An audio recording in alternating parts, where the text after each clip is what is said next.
आदरणीय दर्शकबिन, पीएसआर निर्वाचन विशेष पॉडकास्ट में अपने सबके स्वागत बा। आज हमनी अतिथि के रूप में 12 निर्वाचन क्षेत्र नंबर 2 में जनमत पार्टी के तरफ से उम्मीदवार रहल सीए राजेश शाह जी के स्टूडियो में बोले बानी सन। सबसे पहले उनकरा के स्वागत कर जाओ। राजेश जी, स्वागत बा अपने। धन्यवाद सर। का कर रहल बानी अभी क्षेत्र में? गर्दैलो गणमान भेंटघाट, समाज के लोग से भेंटघाट, आशीर्वाद लेते बनी, यह क्रम जारी बा। ये निर्वाचन जौन होए वाला बाटे ना अपने के फागुन 21 गते, वो में अपने जनमत पार्टी के तरफ से उम्मीदवार बनी। अब खास करके राजेश शाह एगो के होवन, उनकरा बारे में लोग मतलब अभी नइखे जानल, उनकरा के कैसे जानकारी देम? अपने के खास परिचय का ओकरा बारे में बताइन तो। अब नाम तो अपने बताइए दिया, राजेश शाह। पेशा से charter accountant, master degree complete बा, ये क्वालिफिकेशन में कंपनी सेक्रेटरी बानी ना, LLB परसुइंग बा। ओकरा अलावा 2079 साल में हम प्रतिनिधि सभा उम्मीदवार प्रत्यक्ष लड़ चुकल वाली एगो जनमत पार्टी से। बीच में पार्टी उपचुनाव में शिवचंद्र जी के टिकट दिलन तो हम पार्टी ला योगदान सेवा समर्पित रह गई, फिर पार्टी हमरा के सेवा का मौका दिले बा। एकरा अलावा CA बनला के बाद हमें नहीं एशिया बैंक के ब्रांच मैनेजर काम कैले बानी। ओकरा बाद में पेप्सी जौन हमने पीने, पेप्सी के MNC कंपनी, वो में अकाउंट ऑफ फाइनेंस मैनेजर रही परासी प्लांट के। ओकरा बाद में अपने के हम चौधरी ग्रुप के बिजनेस रिव्यू सेल हेड काम कैनी। ओकरा बाद में निरंतरता देते जॉब ट्रांसफर मतलब छोड़ के अम्बे स्टील में कमर्शियल हेड काम कैनी, लास्ट जॉब नेपाल के। तो ये सब चीज़ के एगो समग्र अनुभव जौन वर्किंग जौन बा कार्यशैली के ई अनुभव बा। ओकरा बाद में जब इंडिया में रही तो PWC में भी, मुंबई में हम काम कैले बानी, तो एगो अपन वर्क एक्सपोजर बा। अब वो वर्क एक्सपोजर के हम चाहतनी देश सेवा में लगा के क्षेत्र के जनता के एगो गरीबी व्यतिथि भ्रष्टाचारी से मुक्त करके समाज के एगो नया निर्माण करके 12 क्षेत्र नंबर 2 भी एगो नेपाल में सबसे एगो सर्वोत्कृष्ट क्षेत्र में आओ कह के हमार चाहना बा। अच्छा, क्षेत्र नंबर 2 में खास समस्या अपने का देख रहल बानी? देखल जाओ क्षेत्र नंबर 2 में समस्या कथी बा, जे नेता के कारण बा। उतना तो इतना उपजाऊ भूमि बा जे कुछो अपने डाले में बहुत चीज़ देता, जैसे पचरौता और आलू के नैहर बा। तो उतना समस्या ई बा जिस समय पर खाद नहीं मिले किसान के, समय पर पानी नहीं मिले, समय पर बीज नहीं मिले, आलू के राखेला कोल्ड स्टोरेज नहीं है, ई बड़का समस्या बा। इन्हें अपने देवता लोरी आ जाए उत्तर दक्षिण झिटकैया और तो दक्षिण झिटकैया और ऊखू के खेती ज़्यादा बा, तो उन्हें चीनी मिल हो जाए तो बड़ा बढ़िया रही। हम जो ऑब्जर्व कैले बनी प्रॉब्लम समाज के गढ़ी में, ये नहीं आ जाए महागढ़ी माई में, एक टूरिज्म में और डेवलप करके आगे बढ़ल जाए तो बड़ा बढ़िया रही। इन्हें कोरैया माई और जाए तो खाली मकई के खेती होकेला, तो मकई के खेती ला एगो मेज फैक्ट्री जौन होकेला न, बिस्कुट के फैक्ट्री, चाहे अपने के जौन कुखरा के चाला के दाना उनाई से बनेला, वो फैक्ट्री खुल जाए तो ताकि किसान सबके बहुत लाभवान्वित हुई। और किसान के रोजगार भी, एग्रीकल्चर उतना ही प्रोडक्शन जौन बा, रॉ मटेरियल उतना ही बा, और जॉब भी उतना ही मिली। मतलब कोनो भी बिजनेस चलेला 3 गो चीज़ चाहिए, 3M, मैन, मटेरियल, मार्केट। तो 12 क्षेत्र नंबर 2 में मटेरियल बा, मार्केट वीरगंज बा, काठमांडू बा, अब मैन तो पूरा क्षेत्र के लोग बा, तो सब लोग के घर घर रोजगार हो जाए। ये चीज़ ऑब्जर्व हम कर ले।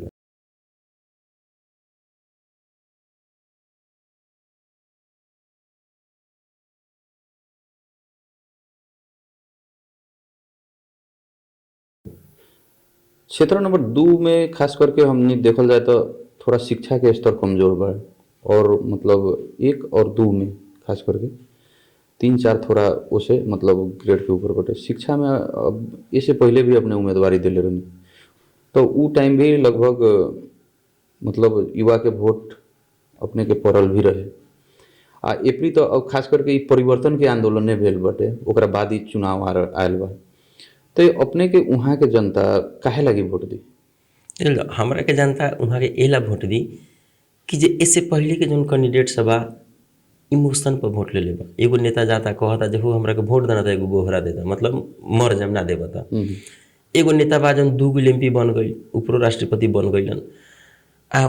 उ नेता के जब वोट के बात आवता तो लोग कथी कहता, गाँव घर में इमोशनल कार्ड खेलता, जैसे ना कैले बा कुछ तो बिगड़ल हो के नहीं है, कथी उनका के बनावल गल रहे, बिगाड़े ला थोड़ा बे करेला बनावल गए, कुछ ना कैलन। आज देखू ना उपराष्ट्रपति वही जिला के बा, मुख्यमंत्री भी वही जिला के बन के रहलन, तेका देरला सरोजी 1.5 उपसभा पूरा के पूरा सभा मुख रहलन। ओकरा बाद में बढ़िया बढ़िया पोर्टफोलियो 12 जिला में आए रहलक, फिर भी 12 जिला सबसे पिछड़ल बा। क्षेत्र के काहे बात करत नहीं, पूरा 12 जिला के बात करी। नेपाल में फैक्ट्री के कमी थोड़े बा, फिर भी यहाँ के नेता लोग बा ना कुछ कर सकता, समन्वय ना करे सकता। अभी हमारा जन सूझबूझ बा मधेश में वैसा नेता के जरूरी बा ना कहता नहीं, जो इतना से जाके भोजपुरी में समाज के कनेक्ट करके बाहर से जाके अंग्रेजी में बोल के ले आके समाज में बांटे वाला शिक्षित MP जो पोस्ट बन अपने देखम समाज में नेता सब लोग ही जो 100 गो हुल दंगा लेके चला था, उस बस एगो बिजनेस मॉड्यूल बना दिले बा जे ताकि गरीब के बाल बच्चा चुनाव में ना आओ। हम इतना ना खर्चा कर देम 2 करोड़ 3 करोड़ करके डेढ़वा देम, जो ना आई हम जब 3 करोड़ खर्चा कर लेम जीत जाम हम ही, बाद में एगो हॉर्स ट्रेडिंग हुई, एगो PM बनेला तो एगो MP के 5 करोड़ 7 करोड़ 10-10 करोड़ के बोली लागेला, तो 4 गुल 5 गुल PM चेंज होबे करी 10-50 करोड़ तो हमारे सही घर में आ गई ना। तो ये हॉर्स ट्रेडिंग ये सब एगो बिजनेस मॉड्यूल बना के शिक्षित समाज के आवाहिता देवे के चाहिए। तो इस सब चीज़ के व्यतिथि बा ओला चलते हम अपन व्यक्तिगत एगो एजेंडा के लेकर रूप में चलल बनी, एगो हमारे विजन बा। वो मिशन पर हम अब पॉलिटिक्स में आवे के बिना पोस्ट के तो कुछ ना करें। हमार सबसे बड़का सपना बा जो हमारा पार्टी के सरकार बनता, अर्थ मंत्रालय मिलता, तो हम इस क्षेत्र के विशेष आर्थिक क्षेत्र जो कहलन स्पेशल इकोनॉमिक जोन एकरा के डिक्लेयर कराएं। ऐसे जे तहाँ बहुत समस्या आ गई बा, रॉ मटेरियल के कमी नहीं के, मैन के कमी नहीं के, मार्केट के कमी नहीं के, फिर भी समाज एकदम व्यतिथि बा। 8-8 साल पालिका के नगर पालिका बनला हो गई बाकी फिर भी एगो रोड सही से नहीं के, धूल मिट्टी अपने तो क्षेत्र हर जगह घूमता नहीं। तो ये व्यतिथि के खत्म करी, ये जो बिजनेस मॉड्यूल बा के भ्रष्टाचारी कर के कहानी बा के खत्म करी। ये सब सोच समझ के शायद हमारे डेस्टिनी पॉलिटिक्स तरफ ले आए लागल बनी। समाज में जनता में जाता नहीं, अब जनता चिन्ही हमरा के जिताई तो कह के देखा, अब बाकी कथी कही ये बा। अच्छा, उ क्षेत्र तो खास करके मतलब कहीं ना तो एगो मतलब जात विशेष कह के यादव जाति के बाहुल्य क्षेत्र बटे कह के वहाँ यादव ही कैंडिडेट चाहिए कह के भी मतलब बहुत दल अपन धारणा राखेला लोग। इससे पहले भी हमने देखले हो उप निर्वाचन भेलक, वो टाइम में भी अब कहाँ से आके भी यहाँ थोड़ा जात पर वोट में मतलब जीत भी गलन। तो का लग रहा बटे अपने मतलब यादव समुदाय लोग वोट अपने के दी? हाँ बिल्कुल, यादव समुदाय में हमने के खुद हमार अभी सारथी बनल बड़न गजानन यादव जी, विधायक पद के उम्मीदवार क्षेत्र नंबर 2 ख से लड़ल रहन हमारे साथे फुल सपोर्ट में बड़न। उन्हें कामेश्वर यादव जी करैया माई से बड़न, पार्टी में बड़न, राजनीतिक समिति सदस्य। वो अपने जब अधिकारी इंडिपेंडेंट लड़ रहा 4,500 वोट ले बड़न। ओकरा बाद में अब जनता में कुछ बदलाव बा। हम सब समाज से कहम, एगो यादवी समाज से कहे जतियाता जब बात कहनी न तो मधेश में हर जात में जतियाता बा, कोनो में तक ज़्यादा कोनो में कम। तो हम जनता से अपने के चैनल के माध्यम से कहे के चाहम जे प्लीज कृपया अपने लोगन वोट करी, जात पात पना एजेंडा पर वोट करी, योग्यता पर वोट करी। जात पात वहाँ कर जाओ जहाँ बेटी के बियाह करे के बा, बेटा के बियाह करे के बा, ना तो हमनी के समाज पिछड़ले रह जाई। आ अपने लोगन फिर इहे कहम जे कोनो कुछ ना करता, निमन लोग आवता ओकरा के अपने लोगन वोटे ना देता नहीं। अब बाकी जो बिजनेस करे आयल ओकरा के वोट दे देता नहीं, फिर अपने के पूछत नहीं कि उपेंद्र जी अलन जीत के चल गए, कौ दिन अलन क्षेत्र में घूमे कि ना, कौ दिन अलन। तो ये चीज़ के व्यतिथि हटावेला जनता के उठ के आवे के पड़ी। लास्ट में अंतिम ऑप्शन जाके जनते के हाथ में बाजे चेंज करे के पड़े, ना तो एक आदमी के वोट दे दिल। जैसे जसपा पार्टी के कंटिन्यू 2 गुल 3 गुल जीत गई, जसपा कुछ ना करे सकल, कुछो नहीं करे सकला। फिर जसपा के हम वोट देम तो हम नेता के थोड़ी भी दोष लगाएं, हम अपने आप पे दोष लगाएं न कि जनता काहे जसपा के वोट देता। तो जहाँ राजनीति जात के नाम पर होकेला तो वहाँ तो फिर तो समस्या बा। तो उठ के देवे के बेटा उहे जात जो जात के नाम पर वोट देता उनकारा से क्वेश्चन हम करे के चाहता नहीं, जे अपने लोगन जात के नाम पर वोट दे देनी, कोनो के मेयर बना देनी, कोनो के सभामुख अथी बना देनी, यही कथी कहला विधायक बना देनी, कोनो के सभामुख बना देनी, कोनो के उपराष्ट्रपति बना देनी, चाहे कोनो के MP बना देनी।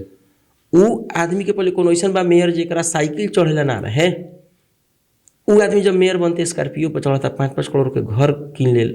अपने के जात के लोग के कौ गो पूछलक, कौ गोला के लिया के बोलैलक जे हाँ चल तोरो बाल बच्चा के एगो ग्रेजुएशन पढ़ा दी, तोरा बाल बच्चा के रोजगारी दे दी। तो उस सब एगो दासत्व माइंड के जन अंडर जन एगो बात हो गेला ना, जे हाँ हमरा जात के बा एकरा के उतने दे हम जितना से ही हमरा साथे बाझल रही। भोजपुरी में ना बोला लाई बांट के बजा देवे के 10,000 15,000 के नौकरी दे देवे के। पालिका में अभी ई मेयर सब बड़का बिजोड़ एगो खेल चल रहा बा। हर पालिका में 300-400 कार्यकर्ता के 15,000 के नौकरी दे दिले बा, कौनो पद बा उ कार्यकर्ता विरोध ना करी।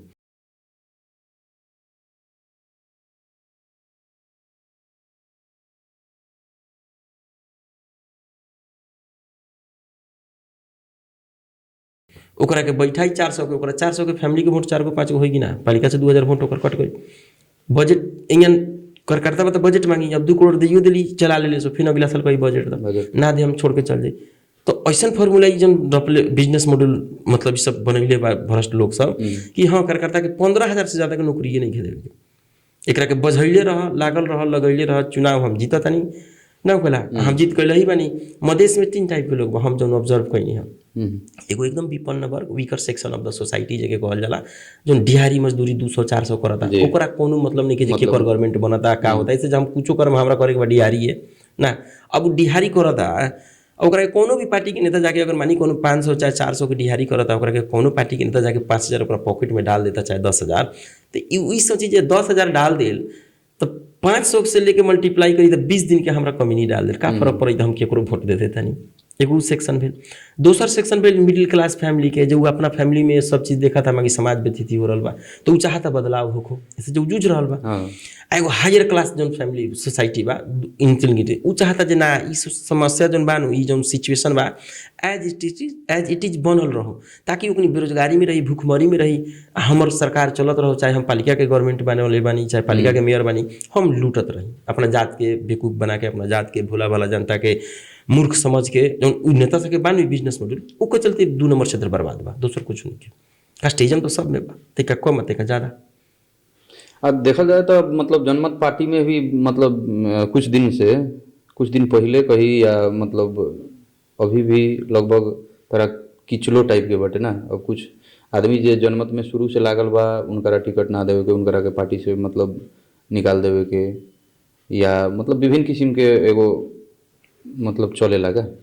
ये से 12 जिला भी लगभग अछूतो नहीं के रहल। अब नया नया कैंडिडेट के लाके टिकट दे देवे के, पुराना जे बा उनका मतलब ना रखे, कुछ लोग रुष्ट भी बा। अब ऐसा माहौल में अगर पार्टी के ही तरफ से सहयोग ना होके तो कैसे हुई? ये बात लेको एकदम डिटेल एनालिसिस बताएं अपने के। राजनीतिक जो है ना पैसेंस के खेल है, ये पहली का बात। दूसरा का बात, अगर अपने स्वार्थ से राजनीति करे हम ना तो बड़ा दर्द हुई अंदर से ना। देख हम सब राजनीतिक के जौन कैंडिडेट बा ओकरा सबके मुंह पर बारल बजल बा, हमरा मुंह पर तो एको टेंशन देखा तनी। ऐसे जब ओकरा कर्म जौन करत तनी ओकर फल से हम प्रभावित ना होखम तो हमरा कोनो फर्क ना पड़ी। पार्टी हम 79 में लड़नी, हौरन के केहू हो ना जानत रहे, हम जनैनी लड़नी, अच्छा वोट मिलल, 3,000 अपना लकटनी, पर अप्रत्यक्ष में 9,000 पार्टी के समानुपातिक दुमैनी। दोबारा ग्रुप चुनाव में शिवचंद्र जी के लड़लक पार्टी, हम त्याग देखैनी, पार्टी के सेवा करते रह गई। आज पार्टी हमरा प्रति लोयल मतलब दिलक न, तो कैसे कह देम जे खाली नैके के खेल बा पुरानका के नहीं, हमरा के पार्टी ना चिन्ही तब न कहती। फर्स्ट बात। सेकेंड बात, पार्टी के पुरानका जौन कार्यकर्ता बा, पार्टी के रीढ़ बा, तो नयका कार्यकर्ता होता उ पार्टी के मांस बा, नंगा मासू के रिलेशन बा। खाली पुरानके से ना चली और नयकों को इग्नोर करने से ना, बैलेंस अप्रोच लेके चले के पड़ल।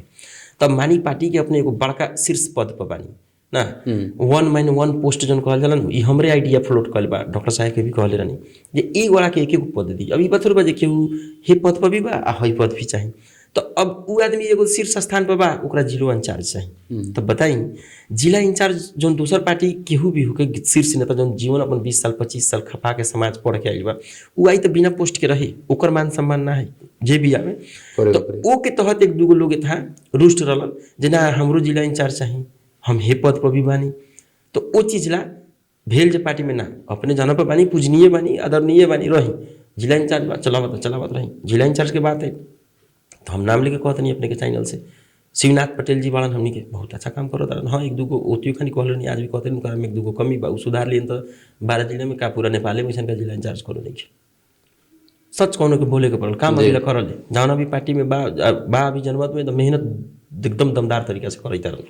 तो अब केहू कहता कम जी कम एक दूगो शॉर्ट टाइम ना, जैसे मानू अपने हमारा पार्टी में बानी तो वैचारिक लड़ाई बा, difference of opinion is a good thing but difference of heart is a bad thing. तो डिफरेंस ऑफ ओपिनियन जहाँ आ जाता न, तो जैसे केहू लोग उनका के विरोध कर तेका सुगु हैंडल ना करे सकल, तेका सह जाए के पड़ेला। कभी कभी शंकर भगवान जैसे अथी समुद्र मंथन भइल तो शंकर भगवान जहर पिलन कि ना, अमृत देवता पिलक, आम आदमी पिलन में शंकर भगवान जहर पी के चलन। तो उनका हम कहिले जे इंचार्ज साहब जहरवा पियल करू तो कल हमारा से ना होखेला, उहे कमी बा।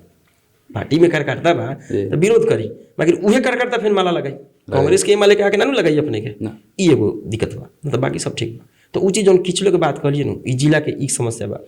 ऊपर सेंटर के बात कहनी तो सेंटर में थ्योरी ऑफ कंस्पिरेसी भइल बा, सुनी अपने एकदम शिक्षित पत्रकार बनी, एगो बहुत बिग पर्सनालिटी बनी है जिला के। अंग्रेज आज़ाद होते रहे, मतलब इंडिया आज़ाद होते रहे 50-60 साल पहले ही 1947 से, फिर भी अंग्रेज देखलक जी आज़ाद दिवस अपने में फोड़ दे। तो मधेश के पहिलका संतान डॉक्टर सीके राउत, जौन फुलचौक इंजीनियरिंग से गोल्ड मेडलिस्ट, कैम्ब्रिज से PhD, जापान यूनिवर्सिटी से पढ़ के आयल आदमी, नासा में जॉब कर रहा आदमी, वैसन आदमी जब देखलक आके पूरा जनता के सेंटिमेंट जौन EQ हो गए, इमोशनल कोटियंट आ इंटेलिजेंट कोटियंट, तो उनका में ऑलरेडी बा, वो दोनों के कंबाइन करके जब मधेश पर हमनी के पूरा जब कब्जा हो गई, तो हमनी के मूव फॉरवर्ड कहाँ भई, राष्ट्र पर कि समाज बदलाव हो, खाली मधेश का हो, राष्ट्र नेपाल बदलाव हो। तो पूरा एम आले कांग्रेस माओवादी चाहे जौन भी पार्टी रहे उ सबके डर हो गई नो, ऐसे जो उतहू के जनता के डिमांड हो लगा रहा है कि सीकर आउट, तो ओकनी देखल कि तो बहुत ज़्यादा अथी, तो अब समस्या हमनी को कथी हो गई, जब हमनी के क्षेत्र जौन मधेश बा अराउंड बहुत मतलब अशिक्षा बा था ना, तो अब लोग आके का कैलक, पार्टी में 2-4 गोड़ा के केहू या कोनो कारण से फोड़ के 2 गोड़ 4 गोड़ा अपन स्वार्थ लेके निकल गई, पार्टी टिका समस्या आई, बाकी हमनी ठीक बनी स, जौन बा बाचल बनी मन लड़ता नहीं सा, हमनी अच्छा परफॉर्मेंस करम, ई हमर पूर्ण विश्वास बा। सो किसी लोग जौन बात कनी उ कुछ नहीं के, उ सब जनमत के डिमोरलाइज करेला, उ सब षड्यंत्र रहे, हमनी उ सब के निकल के आगे नहीं। आज भी हम कहते नहीं दावा के साथ, जितना भी पार्टी के राष्ट्रीय अध्यक्ष बन उ सब के एक जगह बैठाई, डिबेट हो, अगर डॉक्टर साहब से नॉलेज में ज्ञान में अगर वो ज़्यादा हुई तो वो कैपेबल कति बानी। यहाँ पैसा के खेल बा, हमनी के सोसाइटी बहुत शिक्षा में पीछे बानी स, आ पहाड़ में एगो बा प्लस पॉइंट कि ओकनी के घर घर में मास्टर डिग्री ग्रेजुएशन हो गई बा, ओकनी खुद डिसाइड करेला to whom should I cast my vote, my right. But in our society people don't know what is the meaning of voting, what is the meaning of voting.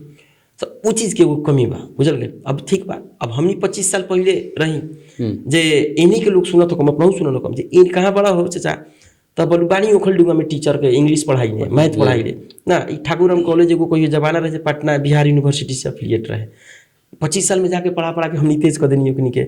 ओकनी जब तेज बनल तो ओकनी में एगो प्लस पॉइंट भेल, सब एक दूसरा के हेल्प कैलक, उठा के धनिक से का कैलक, खुद बैंक खोलक, अपना जनता के हाकिम बना दिल। हमनी के इनके जो 3-4 बीघा हुआ, 2 बीघा हुआ जमीन, सब जगह 4 बीघा रहे, उ का कैलक जो अपना बाल बच्चा के ना पढ़ैलक, आ गरीब जनता के दबा के रखलक। शिक्षा में हमनी पीछा हो गई, उल्टा हो गई जस्ट। ये कारण भी हमनी के जब शिक्षा नहीं खे समस्या तबा। अब उ कहानी बा ऐसे जे खुद से निर्णय कर, आ कोनो जनता के कोनो नेता जाके गाँव में, जो हर गाँव में देखो 2-4 गो लाबरा लोग होकेला, हर पटिया से पैसा ली, हाँ नेताजी 500 अपने के दिवा दे, 5 लाख ले ली, माछ दारू मुर्गा मसलम करी, भोज भात 200 गोड़ा के बुलाई, आ कही जाए फलना के वोट दे दिया।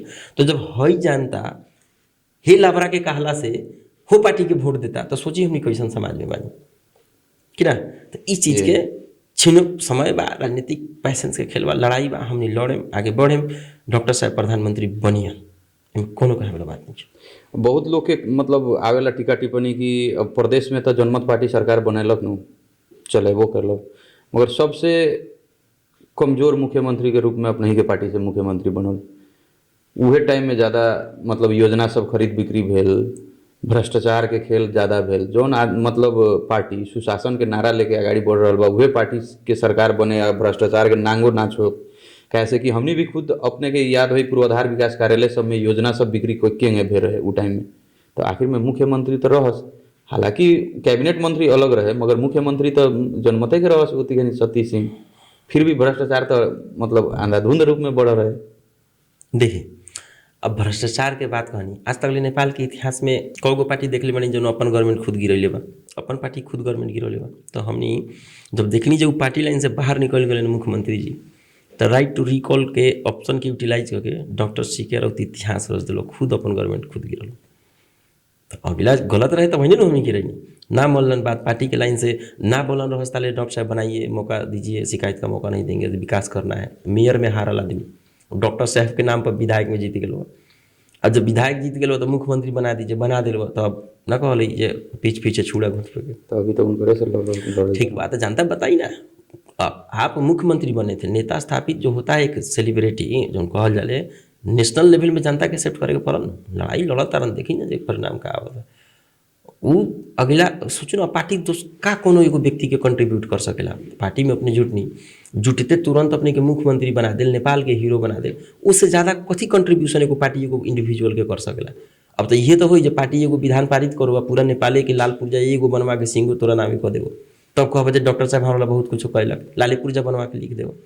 तो जेकरा अंदर से ही गद्दारी बा ओकरा कथी ओकरा से यारी नहीं भी ना, फिर भी हमनी आगे बढ़तानी समाज ला निमन करम। निर्वाचन क्षेत्र बा न जौन 2 नंबर निर्वाचन क्षेत्र, ओमे खास करके अब लास्ट में मतलब लास्ट कहीं अब चुनाव के जब जब जब नजदीक आई न चुनाव के दिन, उ टाइम में बेसी पैसा के खेला होखे लगा। मतलब अब शिक्षा कम रही जहाँ तो अपनहु मतलब कहबे कहीं नहीं लोग एकरा कहला पर ओकरा कहला पर वोट देवेला, तो वहाँ तो पैसा के खेला स्वाभाविक बा। अब वैसन अवस्था में अपने के बटे अपने के चुनावी मतलब जब सभा सब में जाता नहीं या घर दैलो में जाता नहीं, का लाग रहल बटे चुनाव अपने के पक्ष में बा कि ना बा? बोलो चुनाव के घर दैलो के बात हम तो पूरा क्षेत्र घूमतानी, लोग सके एक एक कहना बा। आज साक्षात गवाह हमारा पार्टी के बहुत लोग रहलन, वही लंग खड़ा रहलन जे सीए साहब अपने पहले काहे ना लड़नी उपचुनाव में, अगर लड़ रहती तो जीत सियोर रहे। एक लोग ये बात कहता, ठीक बा, पॉजिटिव रेस्पॉन्स बा। सो इतना जब अपने जानता है कौन जो पैसा फ्री में जब बा, हम जानता से अपने के चैनल से माध्यम जो अपने लोगों ने अब डिसाइड करी कि का करेगा। जब सुनता नहीं जो हाँ समाज में मांस दारू पैसा पर खेल होता, ये बिजनेस बना ले बा, 5 करोड़ खर्चा कर, बाद में 5 गुल प्रधानमंत्री बनी ओकर 50 करोड़ निकल गए, तो वो अब अपने लोग निर्णय करी। हम तो ये कम जो नेता के सबक सिखाई लोगन जो मांस दारू पैसा दारू मतलब समाज में आके बांटा था, जतिया था, दिखावा था, ओकर सब बात हाँ कहूँ, पैसा ले लूँ मगर वोट हौरन छाप जनमत पार्टी के दू, तो बहने बदलाव है।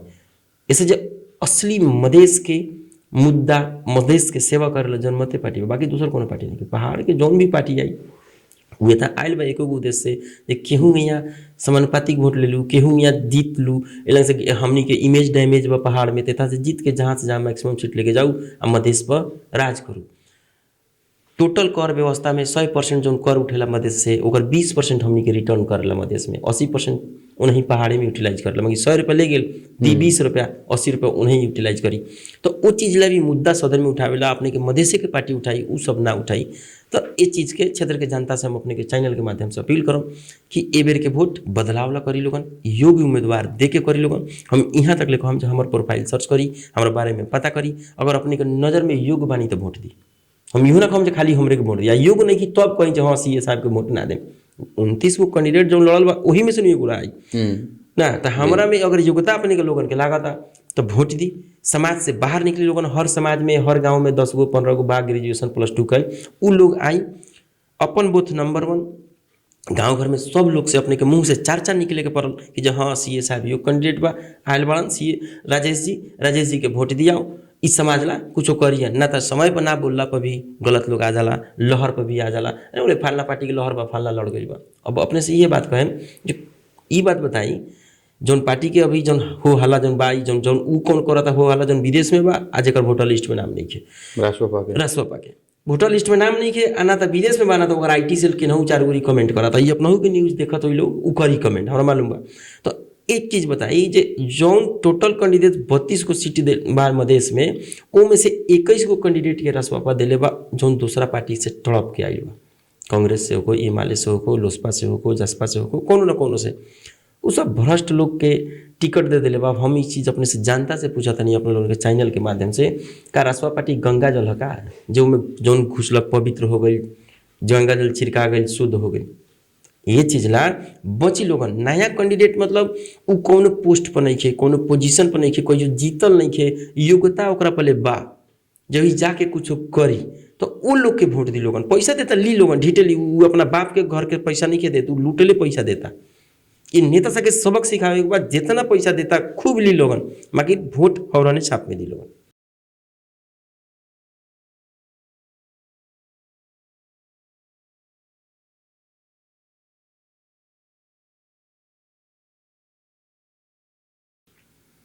उ क्षेत्र में उम्मीदवार में के मतलब अपने से उम्मीदवार के उम्मीदवार लोग के प्रतिस्पर्धा हो के अपने देख रहल बनी? देखिए प्रतिस्पर्धा के बात है तो हमनी चुनाव प्रचार में बानी, जनता के माहौल अंदर कुछ और बा, बड़ा पॉजिटिव रिस्पांस हमनी के मिला था। जे भी लड़ी हमनी ये से लड़ी, हौराने से लड़ी। क्षेत्र नंबर 2 में 23,500 जनता लगभग हमनी के वोट उपचुनाव में दिले बा। वो जनता के हमारा बस हौरन छापी याद करावे के बाद चिन्हावे के नहीं है। सब लोग जहां भी जाता नहीं लोग कहता जे दे हम मेहनत कर से, जे भी लड़ी हौराने से लड़ी। अपने घर दैलो के क्रम में जाता नहीं तो मतलब मतदाता के एथी के का बाटे अपने से अपेक्षा का करो तो मतलब एगो होई न जे हाँ ई हमरा हो जाई तो ठीक रही, मतलब अपेक्षा जे रहेला कैसन कैसन अपेक्षा उ लोग अपने देखिए हर जगह एगो ओवरऑल क्रक्स समरी बताए में तो जनता एक ही चीज से त्राहिमाम में बा, भ्रष्टाचारी भ्रष्टाचार। आ बेरोजगारी। इससे जे आदमी के घरे ना चली पेटे ना चली तो सब चीज बेहाल में बा, सब चीज रिसोर्सेस बढ़ले बा, मिनरल से लेके ईच एंड एवरीथिंग। ना कहता नहीं 12 क्षेत्र नंबर 2 तो ऐसा क्षेत्र बा जे मैन मटेरियल मार्केट तीनों बा, फिर भी उ क्षेत्र नंबर 2 के सबसे बड़का बेतिथि बा। जनता अब ना कहता नहीं, अब जनता का करी, जनता पर छोड़ दू। माकिर एगो जनता के इहो बात कहे के चाहम जे ज्ञानी गुणी लोग के चिन्ही लोगन, वोट दी लोगन, ना तो समय बहुत पछाड़ेला आ उ कर्म के जौन तीर बानू जनता कहता जे हाँ हम तोरा के ना दी। जानता लोग जानता जे सीए साहब ठीक बा, राजेश जी ठीक बा, आ फिर भी अपना अगर कहीं जात के नाम पर बस वोट दे देता तो ई कर्म के तीर है। आज न बिहान अपनहू के लागी, अपने के जिगर के टुकड़ा ना चाहते हुए भी अपने के घर छोड़ के बाहर कतार मलेशिया जाई। आ वो तहाँ कितना बेतिथि बा अपने लोगन जानते बानी। आ जौन उहे 50,000 के नौकरी कतार मलेशिया में बा और 20,000 25,000 के नौकरी अगर कहीं 12 क्षेत्र नंबर 2 में मिल जाए तो फिर उससे बढ़िया खुशहाली कुछ चीज़ होई। तो ई जनता के बुझे के पड़ी ये बात। जब जमाना उड़ा गई जे जात के नाम पर वोट दे, दूसरा के कहला से हम वोट दें, अपन खुद निर्णय करूँ ना। कोनो आके अपने के कहता जे फलना के वोट दे दी तो ओकरा नज़र में अपने बुड़बक बाड़ी। ऐसे जे ओकरा के एक जवाब दी जे का तोरा नज़र में हम बुड़बक बाड़ी, तोरा कहला से हम ओकरा के वोट दें। हमारा दिमाग भगवान नहीं के दिले। अगर कहीं अपने की महसूस ना होता तो साँचो अपने बुड़बक बने। तो आज के डेट में देखल जाए तो नेते लोग तो उ चीज बेसी बना के रखले बटे नु, हाइप बना के रखले बा। बिहान उ लोग के कहला ना माने अगर लोग जौन मतलब वहाँ के स्थानीय लोग बटे तो बिहान अनेक किस्म के ओकरा मुद्दा झेले के पड़ जाला। कबो मतलब घर में झई झगड़ा होई तो ओकरा मतलब सब सहयोग ना करी तो अनेक किस्म के बानू समस्या। अपने तो मान ली अब एगो प्रतिनिधि सभा अगर जीत के चल जाता नहीं तो यहाँ तो रहे के बा उहे लोग के साथ में, तो यहाँ तो डर भी बानू। तो हमनी सामाजिक तो सुरक्षा डर बनौले के बटे, नेते लोग बनैले बटे। तो ना कहते नहीं, ई सब एगो बिजनेस मॉडल के अंग है। जैसे बिजनेस चलावे के बाद एगो अकाउंटेंट रहेला, एगो ओकर टेक्नीशियन रहेला, ओकर अलग एचआर डिपार्टमेंट, ओही या ओकर राजनीति के एगो उ डिपार्टमेंट अलग है जेकरा के डर तरास में राख। तो ओला समाज जब निमन लोग जाई सुनी, यही बात पे एगो बड़ा अच्छा संदर्भ बा। बिहार में जब नीतीश से पहले दूसरा गवर्नमेंट रहे, मर्डर किडनैप रेपिंग सब होत रहे, बस उ गवर्नमेंट बदलते जब नीतीश आई सब चीज रुक गई कि ना, पुलिस उहे रहे, नेतृत्व बदल गई हो गई कि ना। तो जब अपने लोग हमरा के जिता देता नहीं, हमारा पार्टी के गवर्नमेंट आ जाता तो पुलिस प्रशासन वही पार्टी के नहीं सुनी, जौन पार्टी के गवर्नमेंट बा। तो अपने के बुझाता जे ई सब ओकनी कुछ कर सकेला। जब पुलिस प्रशासन के जब हमनी कंट्रोल कर देम जे ना तोरा जनता के सेवा सही तरीका से कल जाई, जौन एगो टाइम के भी बाउंडिंग रही जे हाँ मानू कोनो 2 मिनट ला हई काम ला 10 मिनट लागे वाला बता 5 घंटा काहे लागे, ओकर अगर जवाबदेहिता मांगल जाई जेके कहल जाला रिस्पांसिबिलिटी एंड अकाउंटेबिलिटी। एगो स्टैंडर्ड जौन टाइमिंग होकेला, जैसे मानी इला से कलिया से जाए में बीरगंज हमरा 10 मिनट लगा था, तो ज़्यादा ज़्यादा लेट हुई जाम हुई तो 15 मिनट, एक्सेप्शन कहानी की बात ना कहता नहीं। तो अब केहू रोज जनरल 1 घंटा में पुगता तो वहाँ तक क्वेश्चन ऑफ डाउट बानू। तो जब ये तरीका के अगर अपन शासन व्यवस्था कंप्लायंस आवे लगी तो पुलिस प्रशासन भी रिस्पॉन्सिबल हो जाए। ऐसे जब पुलिस प्रशासन को देखिए बुझे लगी जब हम राजा के पुलिस ना रह गई, हम जनता के पुलिस बड़ी, हमरा सेवा देवे के पड़ी। तो उ चीज लोग के दुकान बंद हुई आ ना तो इहे व्यतीति रही उ बिजनेस मॉडल चलाई डर के तरास के। तो फिर भी कहता नहीं वोटर 2 टाइप के होखेला, एगो सॉफ्ट वोटर, एगो हार्ड वोटर। हार्ड वोटर मतलब झंडा ली, टोपी लगाई, जाके आंदोलन करी, हर चीज करी कि ना करी माखिर।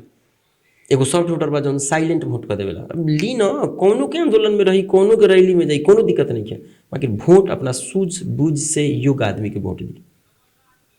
तब ओकनी के मन में डर होई जे हाँ अब जनता जा गेल बा, इहे बात कह। अब अगर रोजगार के एजेंडा के रूप में अगर अगाड़ी सारे के होके 2 नंबर क्षेत्र के, तो उमें का करे में अपने देखिए रोजगार ना करें। जब ये क्षेत्र के हम स्पेशल इकोनॉमिक जोन कराएं, स्पेशल इकोनॉमिक जोन का मतलब हो जाला कि जितना भी फैक्ट्री ये क्षेत्र में खुली नहीं ओकर टैक्स हेवेंस बन देना देवला, टैक्स बेनिफिट 10 साल ला 100% छूट, आवे वाला 5 साल ला 50% छूट ना, 1000 गो वर्कर के काम कराई तो 70% टैक्स रिवोट, ये सब बहुत सारा स्कीम बा। वो पहले डिटेल एनालिसिस बतावल नहीं के संभव। तो उस तरीके से जब अपने रूल बना देम तो जितना भी बाहर के एमएनसी कंपनी सब बानू ओकनी सब फाइनेंशियल एनालिस्ट सब बैठी जे हम इतना प्लांट लगाए, मानी एगो कोनो एमएनसी कंपनी बा चाहे कोनो फैक्ट्री बा 2000-4000 करोड़ के इन्वेस्टमेंट बा, तो उ आई तो उ जोड़ी जहाँ 10 साल के टैक्स में चले लगा। तो कितनों पिछड़ल एरिया बा जहाँ फैक्ट्री 5 गो हो जाई तो 5 गो में वर्कर काम करे लगी, ओकर पेइंग कैपेसिटी बढ़ जाए, 20,000 के नौकरी हुई। अब ओकर जब पैसा घर में आ जाए तो उ केनहू जाके खर्चा करी कि ना, खर्चा करी अपना बेटी के पढ़ाई, बच्चा के पढ़ाई, बोर्डिंग में उ बोर्डिंग वाला की इनकम भेल कि ना। हमार खर्च इकोनॉमिक्स में कहल जाला my expenses will be your income. हमर खर्च अपने के इनकम भेल। अब ओकर इनकम बढ़ल बोर्डिंग वाला के, बोर्डिंग जहाँ खुलत तहाँ 10 गो दुकान खुली कि ना, ओकर इनकम बढ़ल। अब बोर्डिंग वाला अपना टीचर के सैलरी दी कि ना, उ टीचर फिर दोसर सर्विस परचेज करी कि ना, तो इकोनॉमी एकरे यही रिवाइव हो गया, गोल गोल गोल गोल साइकिल में रिवाइव हो जाए, इकोनॉमी ग्रो कर लगी, मैच्योर हो जाए, सोसाइटी डेवलप हो जाए। इस सब चीज़ के भीषण जो मानू हमरा तो ना बुझाता जब 12 क्षेत्र नंबर में 2 में चाहे 12 जिला में शायद कोनो कैंडिडेट में बा, हम घमंड नहीं की करब, हम उसन का एजुकेशन ले बड़ी वो बेस पर बात करत बानी। तो वो डिटेल एनालिसिस करके सोसाइटी के ऑब्जर्व करके जब हम आयल बनी तो समाज एक मौका देवो ना, हम कहते नहीं हमें राजा थोड़ी बनावा था 5 साल दे ना करम अपने हटा देम, हम खुद को तो नहीं हटा देम। वोट दे तरी वही पार्टी के लगातार समस्या वही पार्टी से बा आ क्वेश्चन रेज करत नहीं दूसरा पार्टी से, ये संभव नहीं है। ये गुलतेनी ना कैलक, थ्रो हिम आउट, दूसरा पार्टी के सेट को। हम अगर वोटर रहम तो यही करम, लहलही में ना जाए झुंड के साथे, झुंड तो कुछ हो सकला ना, बाबुओ दिलक हुए पार्टी के तो बेटो ना देवे के पड़ल, उहे बात अपने के कहना में उहे बात बा, कौन जरूरी बा। हम कहते नहीं मेजोरिटी के कोनो गारंटी नहीं है, मेजोरिटी बहुत सारा चीज में मेजोरिटी गड़बड़ काम हो गया, तक हम मेजोरिटी के साथे भाग जाए। झुंड ठीक बा हिम्मत देवेला मगर पहचान छीन लेवेला, एगो इहे बात जान ले। तो मत जाई अपने लोगन मेजोरिटी के लहर का बा नहीं कि छोड़ दी, केकरो लहर नहीं है 12 जिला में चाहे मधेश में, उ सब ओकनी आयल बस षड्यंत्र करके कि जे केहू या समानुपातिक वोट लू, समानुपातिक में कोनो कैंडिडेट मधेश से बने नहीं के जात, उ सब बनी उन्हीं के लोग, पतलैया पारी के लोग एमपी बनी, मधेश फेन जाता तराशित हो। आ अब की गुल जनता से इहे कहम, ई अस्तित्व के लड़ाई बा, खास करके संघीयता पर जो नहीं नायका जेंजी लोग सब कहता नहीं चिल्लाता जेंजी जेंजी, हम ओकरा से एक क्वेश्चन फिर पूछम, कौन जेंजी, पहाड़ के जेंजी की मधेश के जेंजी? जब ये जेंजी के पिता के, ये जेंजी के पत्रकार के, समाज के अपने पत्रकार बानी न मधेश समाज से, ये जेंजी के नेता के, ये जेंजी के हर समुदाय के जब पतलैया के बाद इज्जत नहीं है, तो ये जेंजी जो मधेश के ओकरा जाके पहाड़ में इज्जत हो जाए। जब पद सत्ता बाट फाट कोई तकनीक तुरंत बलगा दी न बलगा दी, की बात गलत कहता नहीं। तो वो चीज ला एगो चीज देखम, जब ये सब जो जनरेशन बानू, वो सब जनरेशन मधेश के जो व्यथिति रहे, जो आंदोलन होकर 103 गो गोली मार के जो है 22% आरक्षण मिलल, वही से वही जितना हर गांव में एगो दूगो शाखा अधिकृत के नहीं एसपी डीएसपी देखे के मिलता, ये सब संघीयते के कारण बा, मधेसी अधिकार के। जब ई रसवापा जाई तो पहिलका 79 के चुनाव में वीडियो अपना देख ले बानी, हमहू देख ले बानी, बाले ना इहे रवि प्रदेश के बैलेट जो मिलर है हाथ में तो फेंक देले रहे कि ना, वीडियो सारी वायरल रहे। तो ओकनी के मेन एजेंडा बस षड्यंत्र करके कि जे ई संघीयता खारिज करे के, मतलब प्रदेश खारिज करे के। और जब प्रदेश खारिज होते ही संविधान अपनी अपना मन से लिख ली, फिर आरक्षण खत्म कर दी, कितनों अपने टैलेंट बानी रिटर्न में पास हो जाए, इंटरव्यू में छाड़ दी, इंटरव्यू में वो हमारे असेसमेंट बानू 5 गोड़ा बैठली, तू ना भेल क्वालिफाई, बात खत्म, you are not capable to qualify this examination, उकनी के हाथ के बात बा। तो जितना भी जब जेंजी लोग चिल्लाता बिहान बेला करब कथी लोगन, आखिर जाके यही लाइन में गवर्नमेंट जॉब में जाएबा चाहे प्राइवेट जॉब में जाएबा, जब वहाँ जाएबा वहाँ जब तोरा साथ दुर्व्यवहार हुई तब जाके जनमत पार्टी याद आई, तब जाके हमरो बात याद आई। आज चिल्ला ली अपने के न्यूज देखो तो 2-4 गोड़ा गरिया ली मखीर। अभी तो ऐसा IT सेलेक्टिव बा रसपा पार्टी के कि मानू अपने 100 वर्ग से नेता बनी तो 100 वर्ग के 5 गोड़ा ओकर IT सेल के फेक ID से गरियावे लगे, जे ताकि लोग के लागो हाइप बनो जे 100 एकरा विरोध में बा। केहू यादव से समाज से नेता बा उ रसपा के विरोध करता तो यादवे 5 गोड़ा ओकरा गरियावे लगे। ये सब स्ट्रैटेजी बा, रणनीति बा, जनता के बुझे के पड़ल। तो मधेश आंदोलन में तो अपने के पार्टी भी सहभागी ना रहे न, यो चीज तो देखे के पड़े। ठीक बा, जसपा रहे न, जसपा रहे, ठीक बा, इस चीज़ का हम दूसरा तरीका से, जसपा के योगदान बा, समाज ला संघीयता लेवल बा, लड़ाई भेल बा। बाकी हम अपने से एक क्वेश्चन पूछे के चाहता नहीं, कोनो भी इंसान के कोनो भी माइंड के क्रिएटिविटी जो रहेला न 2 से 3 टर्म में खत्म हो जाला। अपने के दिमाग जितना चीज बानू 3 टर्म में एकदम फुल यूटिलाइज होकर ओकर रिजल्ट आ जाए के पड़ल। तो जो जसपा के शीर्ष नेतृत्व बा संघीयता ले आके अपन फुल यूटिलाइज करके 17-18 साल से गवर्नमेंट बड़ा न लोग अब उससे ज़्यादा कुछ ना कर सके। दूसरा का बात अपने SLC पास कर ले हम 75-80% मार्क आए, वो दिन लड्डू बटले रही कि ना। अब वो SLC पास के खुशी कौ दिन मनाए हम अपने 10 साल 20 साल की 1 दिन 2 दिन 1 से 2 दिन तो जसपा ले आयल संघीयता वही अनुसार जसपा के हमनियो वोट ना कर रही, हमनी के खुद घर परिवार सब लोग फोरम के हल्ले आए रहे, ऐसा लोग भी जीत गए जो कहियो वार्ड के लायक भी ना रहे, फिर भी जीते अलग जनता जिते अलग। तो 17 साल सर पे अपने के ताज बना के जसपा के जनता ना रहल। अब देख ले अपने के क्रिएटिविटी इतने बा, अब जसपा के नाम पर लोकल नेता सब भ्रष्टाचारी कर रहा बा, व्यतीति कर रहा बा, पालिका 8 साल बनला हो गई, आज भी धूल मिट्टी बा, कथी के नगर पालिका बा। तो जसपा के ठीक बा कहानी रहे, अब वो नहीं के क्रिएटिविटी खत्म, अपने के काम रहे कद नहीं। अब एगो जनमतों के जनता देखो फुल मेजोरिटी में 1 सीट 2 सीट से ना हो, 4 लाख जनता वोट देता आ कहता 10 लाख रोजगारी दी, संभव बा? फुल मेजोरिटी में जनता एगो देवो सरकार बनावेला हमनी के मौका, हमनी तब देखम जो हाँ ना कोई नहीं तो जनता हमनी के थ्रो आउट कर दी। राजनीतिक केकरो के व्यक्तिगत पिता के संपत्ति थोड़बे बा। जब राजा के राज ना कंटिन्यू चले सकल 300 बरिस बाद गिरल नो त का जनमत के केहू कहे जे हाँ हम 500 साल बिना कुछ कैले चला लेम होई? वो तो 5 साल के बाद गिरा दी जानता नो। सो कंट्रीब्यूशन बा, कहलक ठीक बा मगर अभी जनमत के टाइम बा आ जनमते से ही समाज के उत्थान हुई मधेश के। हमरा ना लगा था जासपा से अब दोसर का काम हुई। ये पार्टी में लगभग हजारों की संख्या में इंजीनियर बा, 10-15 को तो सीए आ गई, ओकली अनकाउंटेबल बा। हमनी के वार्ड सदस्य तक ले केनहू इंजीनियर लोग के ग्रुप बा। तो पार्टी में कमी नहीं है, ठीक बा। बीच में तेका एगो बादल तेका ना कहली काला बादल कंस्पिरेसी के तरह आयर लगा, ठीक बा। हमनी उ सब के अलग करके समाज के ला निमन परिकल्पना करके निकाल बनी। जनता से अपने के चैनल के माध्यम से ये कहम जे हर जगह 62 गो हमनी के कैंडिडेट लड़ल बा, वो 62 गो कैंडिडेट के हर जगह वोट दी लोगन, समानुपातिक में भी वोट दी लोगन आ जनमत के एकदम पूर्ण बहुमत देके देखी। फिर ओकर बाद में रिजल्ट अपने खुद देखम जे हाँ हमनी जिंदगी में दूसरा पार्टी के देके बड़ा गलती करत रहनी है। अब जनमत आ गई, शायद इ मधेश ला बहुत बढ़िया, मधेश ला ना हमनी देश ला भी निमन करब, बाकी आगे के पड़ल पहले सरकार में। अंतिम में अपने अब वहाँ उ क्षेत्र के मतदाता सबसे कथी कहेला चाहे, मतलब अपन संदेश कथी ला देवेला चाहम लोग के? अंतिम में यह कहे के चाहम जे अपने लोगन